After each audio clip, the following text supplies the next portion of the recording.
राष्ट्रवादीच्या खासदार सुप्रिया सुळे यांची पत्रकार परिषद सुरू आहे। सरकारने काल एक निर्णय जाहीर केलाय की पोलिसांची कंत्राटी भरती केली जाणार आहे। कसं बघता, आधी नोकरी नंतर आता पोलीस? मी या ट्रिपल इंजिन खोके सरकारचा जाहीर निषेध करते की ज्या सरकारी हक्काच्या नोकऱ्या आहेत त्या कॉन्ट्रॅक्टवर जे देत आहेत याचा आम्ही पूर्ण विरोध करणार आणि होऊ देणार नाही, पहिला मुद्दा।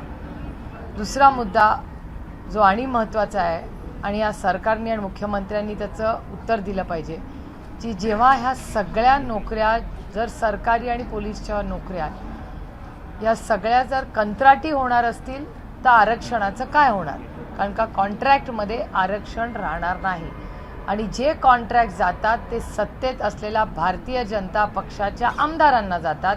याला सोप्या साध्या सर्वसामान्य माणसाच्या भाषेत भ्रष्टाचार म्हणतात। त्याच्यामुळे हा सगळा प्रोग्राम भ्रष्ट आहे, हा आरक्षणाच्या विरोधात आहे आणि ज्या नोकऱ्या परमनंट आहेत त्या ह्या कॉन्ट्रॅक्ट करण्याचं पाप हे महाराष्ट्राचं ट्रिपल इंजिन खोके सरकार करत आहे। त्याच्या विरोधात आम्ही निषेध करणार आणि वेळ पडली तर रस्त्यावर उतरून आम्ही त्याचा विरोध करणार। काल छगन भुजबळांनी टीव्ही नाईनवरती इंटरव्ह्यू दिलेला आहे ज्यामध्ये त्यांनी म्हटले की तुम्हाला अध्यक्ष करून भाजपसोबत जायचं होतं, असं ठरलं होतं आणि त्यामुळेच शरद पवारांनी राजीनामा दिला होता। माननीय काल तुमच्या एका टीव्ही चॅनलवर श्री छगन भुजबळ यांनी अनेक प्रत्यारोप आणि आरोप केलेले। पहिली गोष्ट, त्यांनी दोन गोष्टी आपण सगळ्यांनी ह्या गोष्टी समजून घेतल्या पाहिजेत कारण का तो इंटरव्ह्यू मी सविस्तर काल 9 वाजता एका चॅनलवर पाहिलेला आहे। पहिली गोष्ट त्यांनी कबुली केली की पहाटेचा शपथविधी आणि 2 जुलैचा शपथविधी हे दोन्ही शपथविधी आदरणीय पवार साहेबांना अंधारात ठेवून घेतलेले निर्णय आहेत असं श्री छगन भुजबळ म्हणले। ते या बाबतीत जे स्पष्टीकरण त्यांनी दिलेलं आहे की पहाटेचा शपथविधी आणि 2 जुलैचा शपथविधी ह्या दोन्ही गोष्टी आदरणीय पवार साहेबांना न सांगता केलेल्या आहेत। त्याच्यामुळे अनेक वेळा ह्याच्याबद्दल तुमच्या मनामध्ये किंवा समाजामध्ये चर्चा होते। आज ह्या गोष्टी स्पष्ट झालेल्या आहेत जे श्री छगन भुजबळांनीच सांगितलेलं आहे की या दोन्ही गोष्टी पवार साहेबांना माहिती नव्हत्या आणि त्यांना अंधारात ते पक्षाचे राष्ट्रीय अध्यक्ष असतानाही हे दोन्हीही निर्णय त्यांना अंधारात ठेवून घेतलेले आहेत असं काल त्यांच्या इंटरव्ह्यूमध्ये सांगितलं। हा पहिला मुद्दा। दुसरा मुद्दा की आदरणीय पवार साहेबांची विचारधारा, त्या त्या सगळ्या इंटरव्ह्यूमध्ये ते सारखं म्हणत होते की अनेक वेळा आम्ही विनंती केली, चर्चा झाली पण निर्णयावर कधीच आम्ही आलो नाही।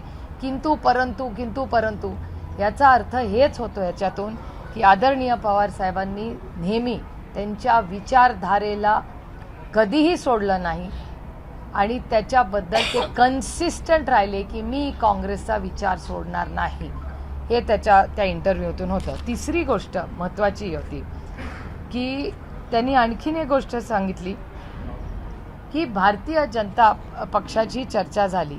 आता मला भारतीय जनता पक्षाला एक प्रश्न विचारायचा आहे की एकीकडे तुम्ही NCPला नॅचरली करप्ट पार्टी म्हणत होता 2014, 17, 19, 21, 22, 23 पर्यंत। एकीकडे श्री भुजबळ म्हणतात की बॅक चॅनलवर सातत्याने राष्ट्रवादी काँग्रेस पक्षाची आणि भारतीय जनता पक्षाची चर्चा चालली होती।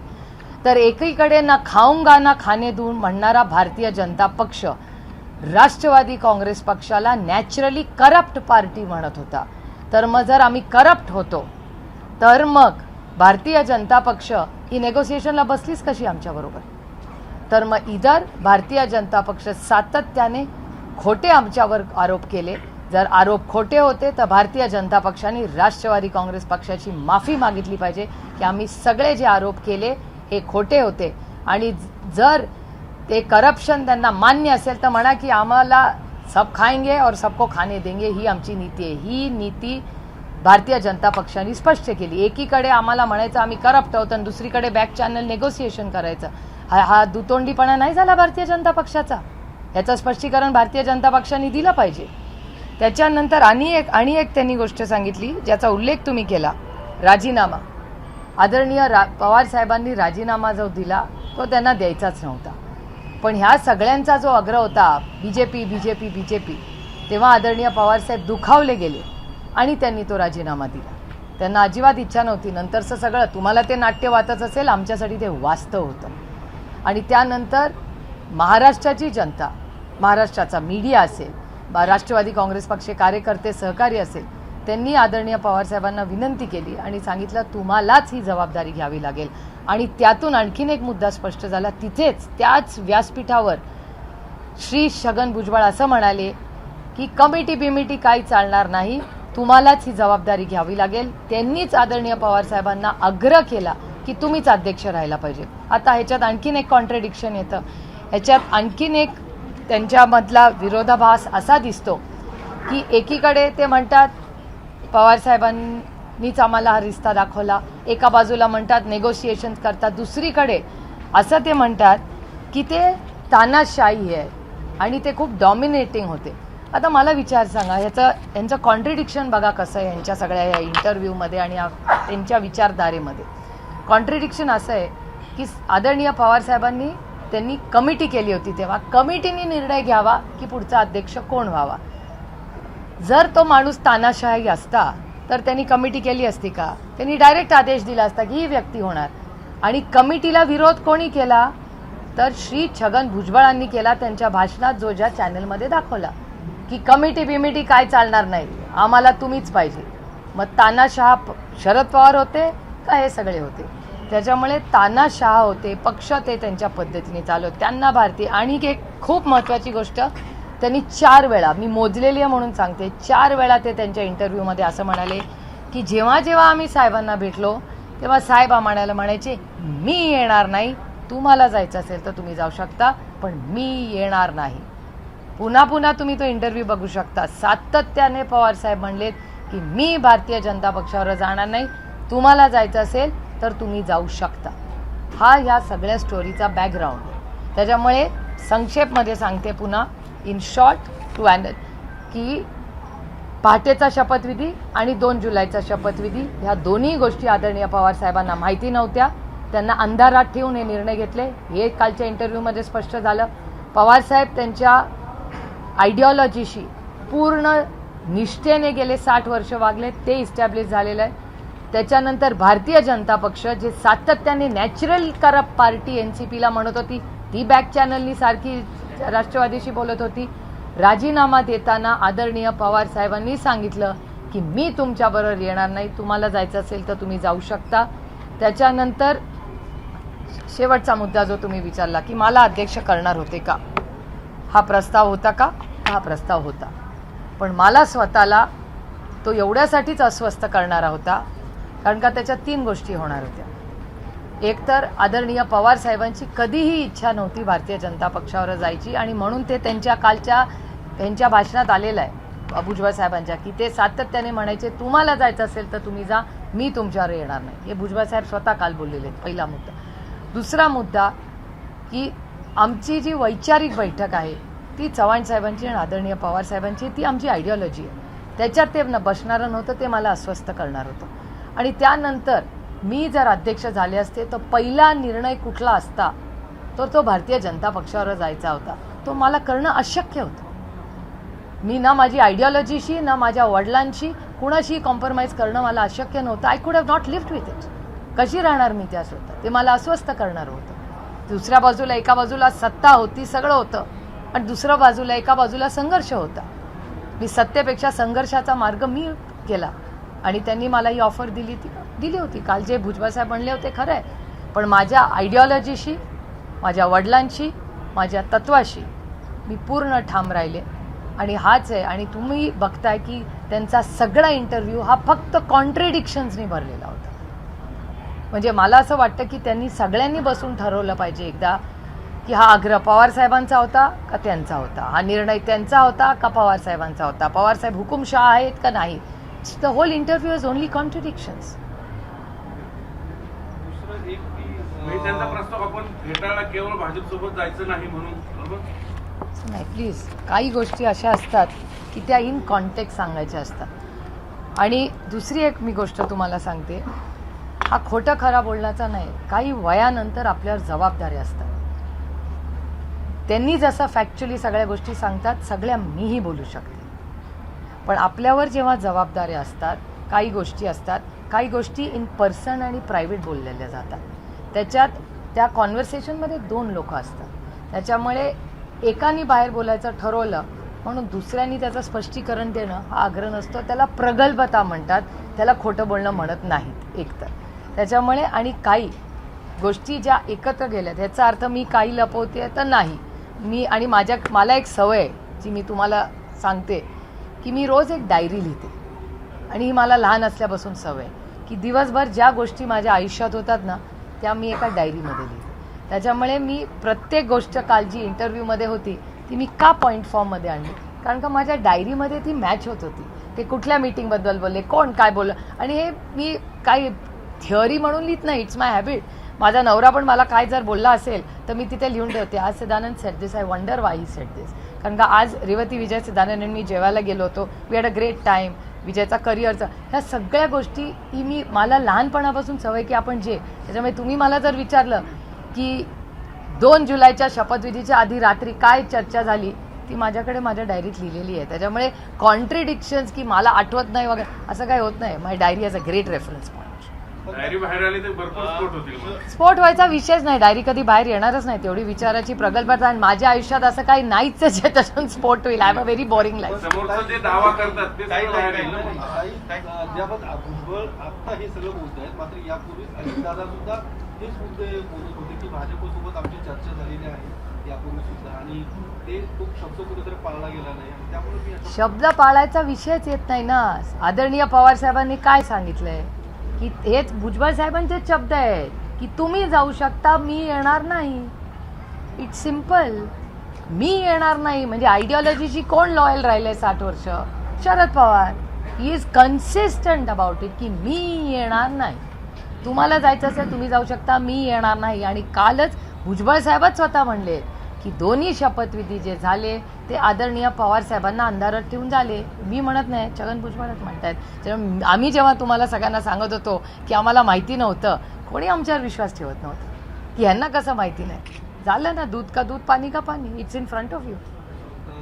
शरद पवार ज्यावेळी असं म्हटले होते की छगन भुजबळांना तिकीट देऊन मी चूक केलेली आहे, त्याला प्रत्युत्तर म्हणून काल छगन भुजबळ म्हटले की मी तुमची साथ देऊन मग मी चूक केली का? ठीक आहे, तो त्यांचा अधिकार आहे. लोकशाही आहे, त्यांना अधिकार आहे ते बोलायचा. त्याच्यात गैर काय? 2014ला तुम्ही भाजपला पाठिंबा देण्याचा सातत्याने दाखला सुनील तटकरे यांच्याकडनं दिला जातो, तो का दिला? मग आम्ही गेली ती चूक आहे का? एक तर जी व्यक्ती ना ज्यांनी सगळ्यात या देशातला सगळ्यात मोठा निर्णय हा पार्लमेंटमध्ये होणार. माझ्यासाठी पार्लमेंट ह्या सगळ्यात मोठं मंदिर आहे न्यायाचं. माझ्यासाठी पार्लमेंटमध्ये सगळ्यात मोठा निर्णय झाला होता महिला आरक्षणाचा. ज्या व्यक्तीने एवढं मोठं विधेयक पास होतं, या राज्यातल्या देशातल्या प्रत्येक महिलेला न्याय मिळणार होता लोकसभा आणि विधानसभेमध्ये, त्या मतदानाच्या ऐवजी एका उद्योगपतीच्या घरी जाणं त्यांनी प्रिफर केलं. असल्या व्यक्तीबद्दल मी बोलणार नाही. ताई, पुण्यात ड्रग्स प्रकरण गाजते. अनेक शिंदे गटाच्या मंत्र्यांची नावं समोर येत आहेत. पोलीस कारवाई केली जात नाहीये. गृहमंत्री आहेत वरती काय बोलत नाहीये.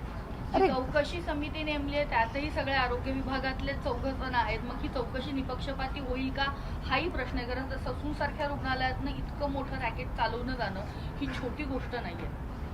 ह्या राज्याचे गृहमंत्री ह्याच्याबद्दल अजून काय वेगळं काय बोलायची गरज आहे का? ते आले की इथे क्राईम वाढतो.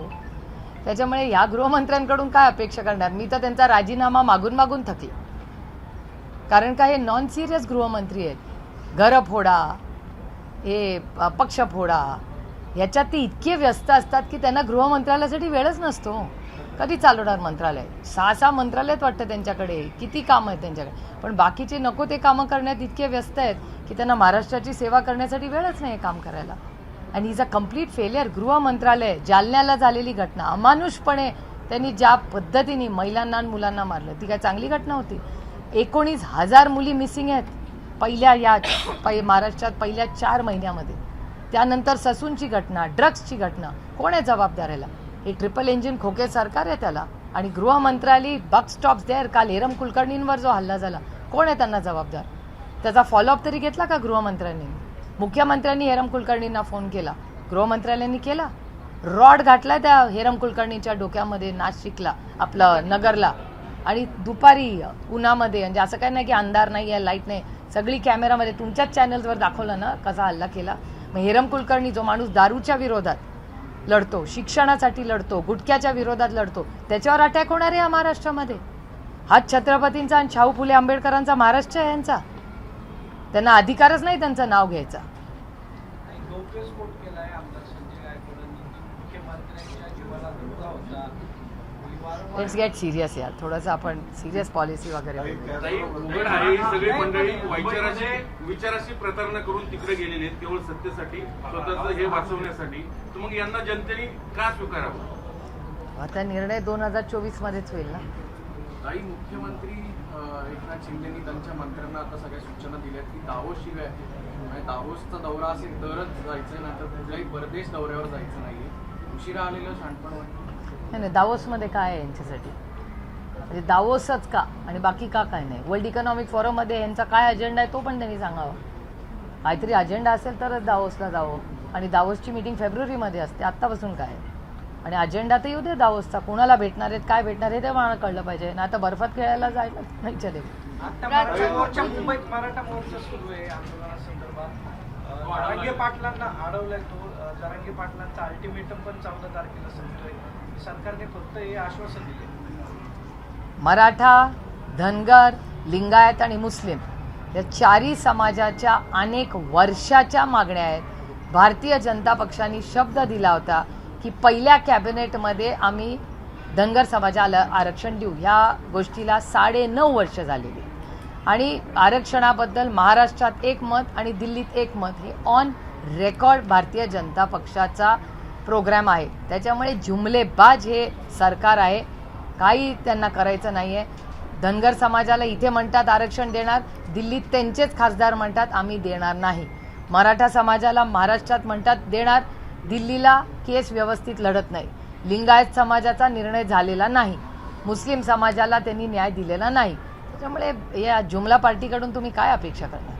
शिवसेनेच्या आग्रहाखातर फुरसुंगी उरुळी देवाची 2 गावं वेगळी नगरपंचायतचा हट्टाग्रह चालू आहे. हायकोर्टाने त्याला थांबवलंय सगळं. तरी आज मुंबईत पुन्हा सीएम बैठक घेत आहेत. इथले मंत्री कोणी नाहीत, पालकमंत्री नाहीत, चंद्रकांत दादाही नाहीत.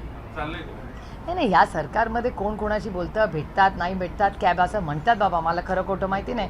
कॅबिनेट 11 वाजता असते तर ती 12 वाजता सुरू होते, 12 वाजता सुरू झाली तर मुद्द्यावर यायला 1 वाजतात, असं आतले लोक म्हणतात. मला नाही माहिती, जी साधारण चर्चा ऐकूला येते ते. त्याच्यामुळे आणि अजेंडा काय? गेल्या 1.25 वर्ष यांचं ट्रिपल इंजिन सरकार, एक खोकेवाला सरकार चालू आहे. काय झालं त्यांनी 1.5 वर्षात केलंय काय महाराष्ट्रामध्ये? कुठले 5 बिग तिकीट्स त्यांनी सांगावे आपल्याला? नांदेडची हत्या झाली, हे त्यांचं कर्तृत्व. 2 गावाची तुमची काय भूमिका आहे म्हणून? नाही, आमची भूमिका आहे की ती गावं कॉर्पोरेशनमध्येच असली पाहिजेत. तिथले स्थानिक आमदार, तिथले सगळे रहिवासी आणि तिथली जी लोकल लिडरशिप आणि आमदार, ह्या सगळ्यांनी मिळून तो अतिशय चांगला निर्णय कॉर्पोरेशनमध्ये, तो निधी जास्ती आला असता.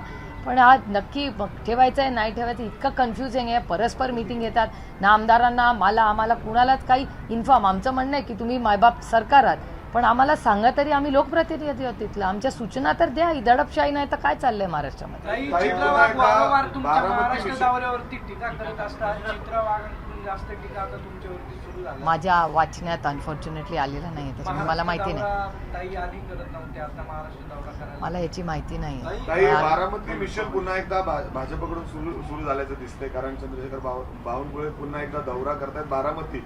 आज पुन्हा एकदा त्यांनी वक्तव्य केलं की बारामती लोकसभा म्हणजे आम्ही जिंकणारच, 51% मतदान हे आमच्या बाजूने आहे.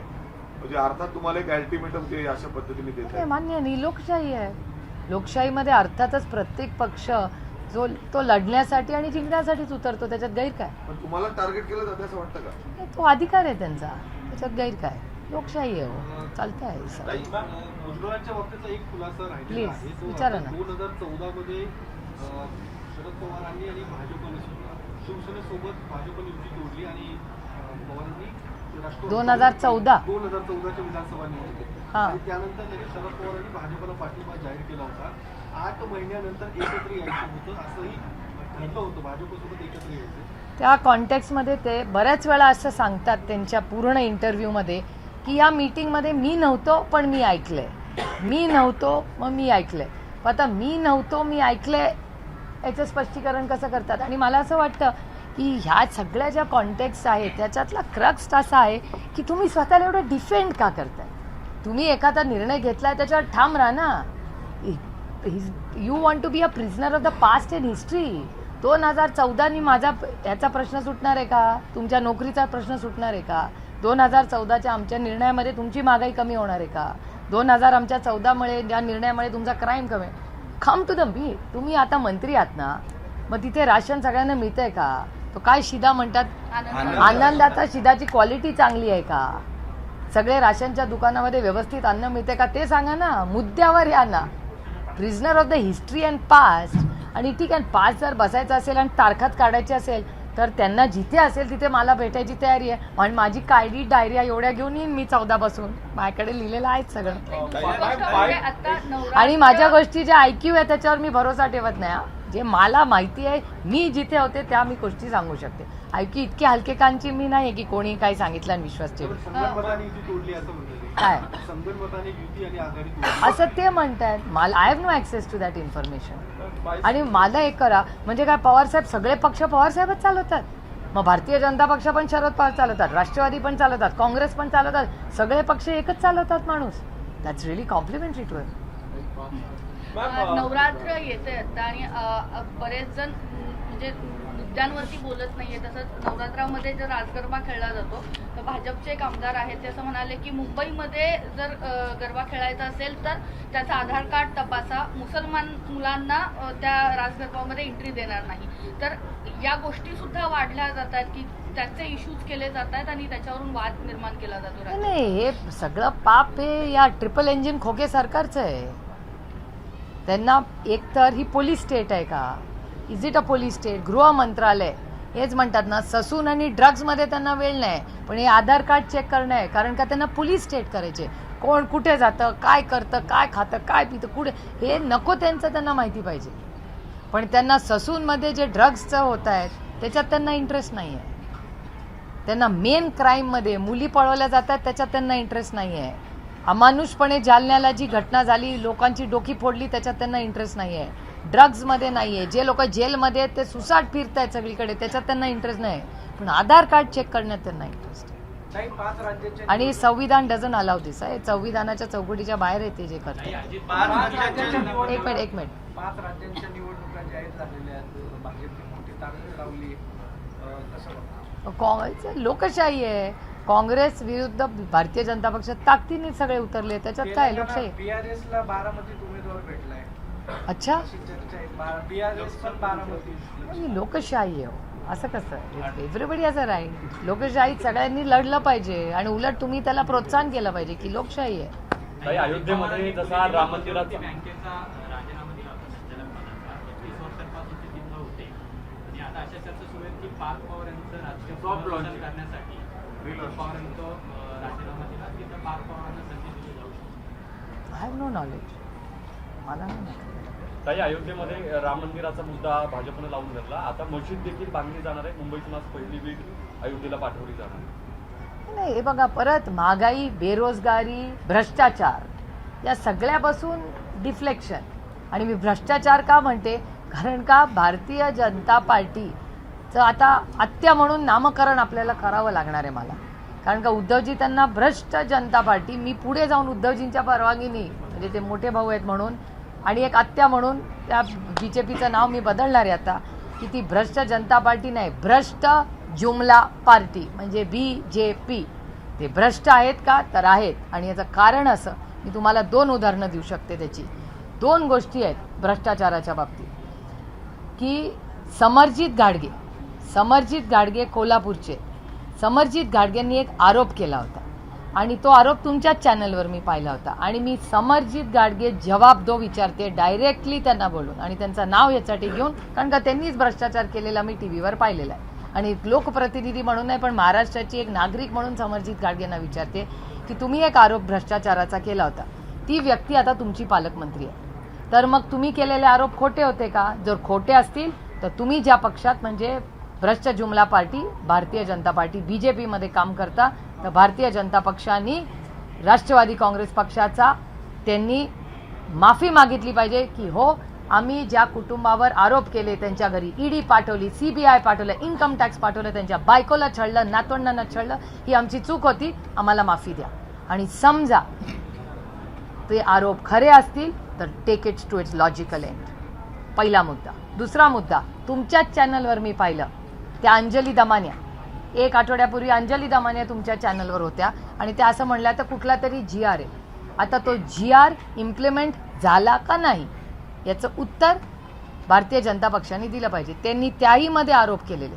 मग ते आरोप खरे असले तर तो GR इम्प्लिमेंट करा आणि take it to its logical end. आणि जर आरोप खोटे असले तर पुन्हा भारतीय जनता पक्षाने राष्ट्रवादी काँग्रेस पक्षाची माफी मागितली पाहिजे की ह्या नेत्यावर केलेले आरोप आमचे खोटे होते. अशी 2 भ्रष्टाचाराची खोटे आरोप मी म्हणते, कदाचित खोटे असतील खरे असतील मला माहिती नाही. याचं उत्तर भारतीय जनता पक्ष जे ना खाऊंगा ना खाने दूंगा म्हणायचे, भ्रष्टाचार मुक्त भारत, काँग्रेस मुक्त भारत, काय झालं त्याचं सगळ्याचं? भ्रष्टाचार मुक्त झालं तर तुम्ही ज्यांच्यावर आरोप केले आज ते भारतीय जनता पक्षाच्या कॅबिनेटमध्ये.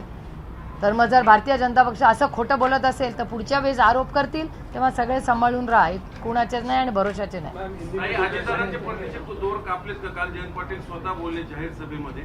मला असं वाटतं प्रत्येकाने आपला आपला निर्णय घेतलाय, प्रत्येकाने आपापल्या रस्त्यावर ते गेलेले आहेत. Live and let live. आता प्रत्येकाने त्यांचा निर्णय घेतलाय, आमच्या त्यांना शुभेच्छा आहेत.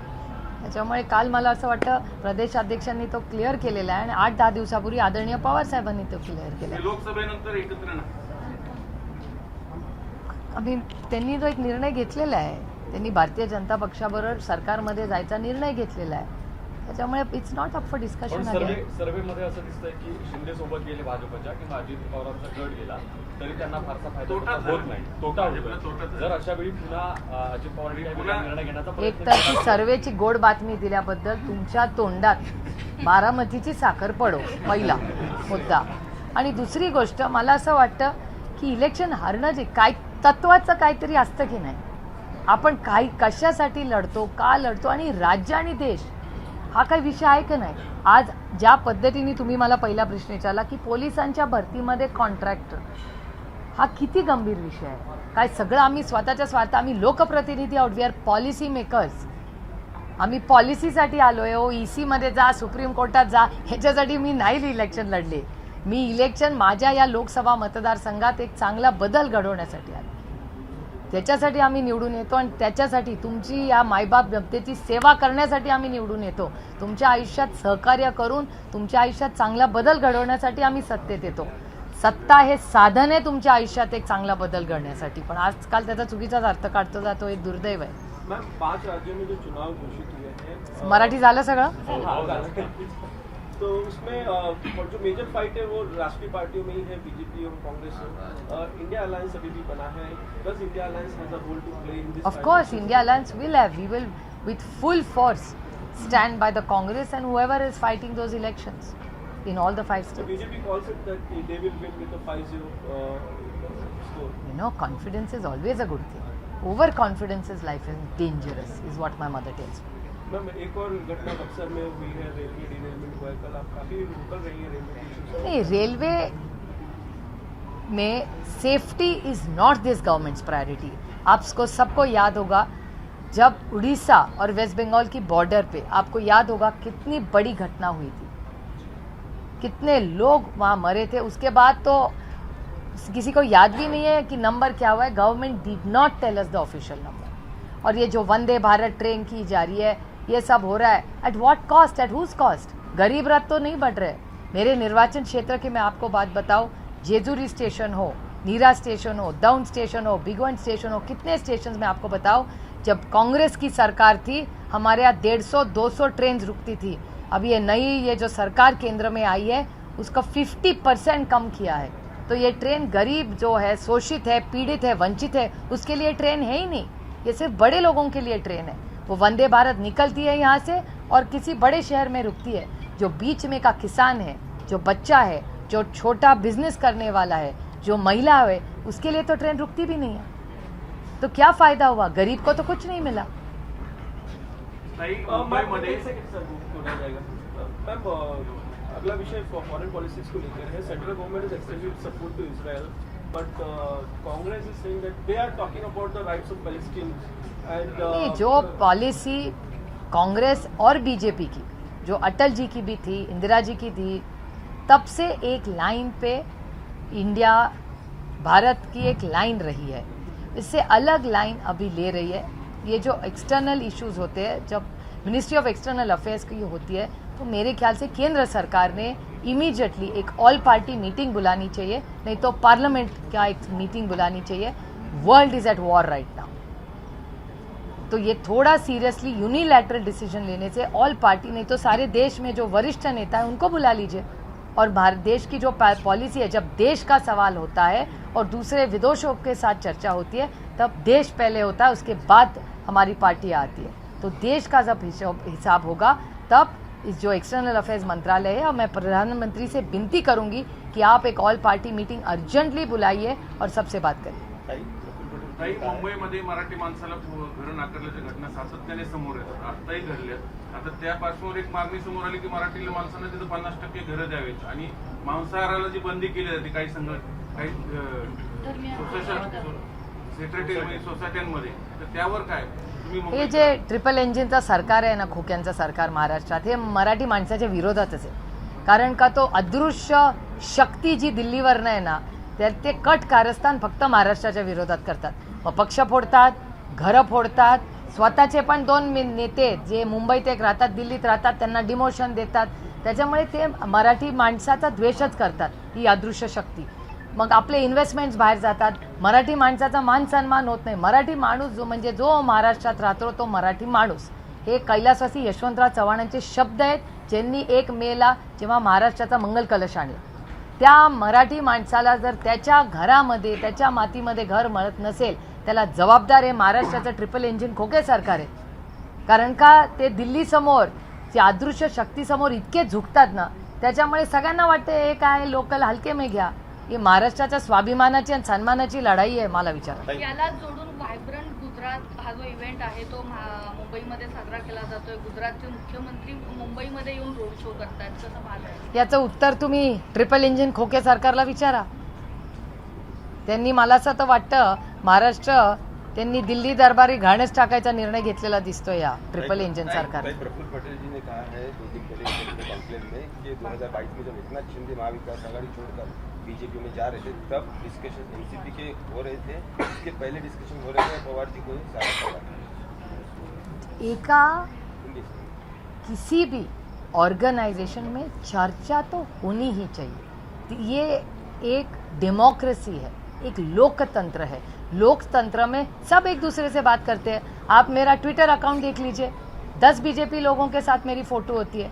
ऐसा मतलब नहीं कि मैं बीजेपी में जा रही हूँ, रिश्ते होते हैं। हमारी आइडियोलॉजिकल, कभी पॉलिसी पे बात नहीं कर सकते। कभी ऐसा नहीं है कि कोई वरिष्ठ बीजेपी का नेता हमको फोन करता है कि भैया कल ऐसा बिल है, पॉलिसी लेवल पे बात करें। बात तो होनी ही चाहिए ना, दिस इज नॉट। और आप देखिए, actually I am glad you asked, जो प्रफुल्ल पटेल जी ने कहा और भुजबल जी ने कहा, it's joining the dots. You are absolutely right कि पवार साहब कभी भी नहीं जाना चाहते थे, ये लोग जाना चाहते थे। और कंसिस्टेंटली पवार साहब की लाइन है, अगर आप जाना चाहते तो आप जाइए, मैं नहीं आऊंगा। So Sharad Pawar has been consistent with his ideology, he has never let down his ideology और हिज पार्टनर्स। जो गए हैं वो डिफेंड कर रहे हैं। और एक डेमोक्रेसी में, एक लोकतंत्र में चर्चा होनी चाहिए हमेशा, किसी के भी साथ। उसमें क्या गलती है? ये तड़पशाही तो नहीं है। दिस इज नॉट अ डिक्टेटरशिप। हमारे लिए तो डिक्टेटरशिप नहीं है। हम सबसे बात करते हैं, सबकी राय लेते हैं। जब हमारी भी सरकार थी, तब ऐसा भी आप हिसाब करिए कि जब पवार साहब मंत्री थे केंद्र में, तो गुजरात के लिए कितना उसको हेल्प करते थे। जब नरेंद्र मोदी जी मुख्यमंत्री थे, कितनी बार वो कृषि भवन आते थे, उनका मान सम्मान करते थे। कि वो उनकी दोस्ती सिर्फ नहीं थी, वो देश का सवाल था, वो बीजेपी और कांग्रेस का सवाल नहीं था, वो देश के किसानों का सवाल था। इसलिए ये 2 वरिष्ठ नेता मिलते थे। इसमें कौन सी राजनीति? It was most disturbing sights. I was actually scarred and traumatized Because the minute I entered the Nanded hospital, first thing did was a mother accosted me and she said, "Mera bachcha mujhe wapas chahiye. You do everything you can." And she was denied treatment because of all these movements, and she insists that there were not enough medicines. And shame on this triple engine Khoke Sarkar that they are saying they have given a clean chit to that hospital where 61 people have died. This government has blood on his hands, and not just in Nanded. It is applicable in Nagpur, it is applicable in Sambhajinagar, in Thana and in Nanded. So shame on this government which has killed so many people because of its casual approach. Please remember, this was the same hospitals which helped every human being who walked and saved their lives during COVID, because Rajesh Tope led from the front and Amit Deshmukh led from the front.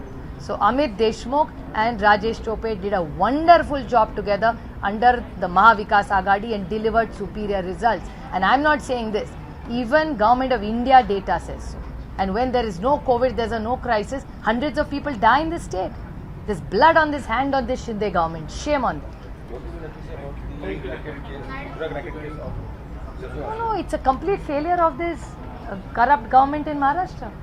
They've allowed it to happen. Drugs are a no-no. वो कह रहे हैं ना उड़ता Maharashtra, they are right. उड़ता पंजाब के बाद drugs का इतना बढ़ा हुआ है सरकार के में, तो ये तो उड़ता महाराष्ट्र करेंगे. दूसरे बच्चों का क्या सोचेंगे? अगली जो पीढ़ी आएगी वो क्या धुंध रहेगी नशे में? इसके पूरी जिम्मेदारी है खोखे ट्रिपल इंजन महाराष्ट्र की सरकार की है.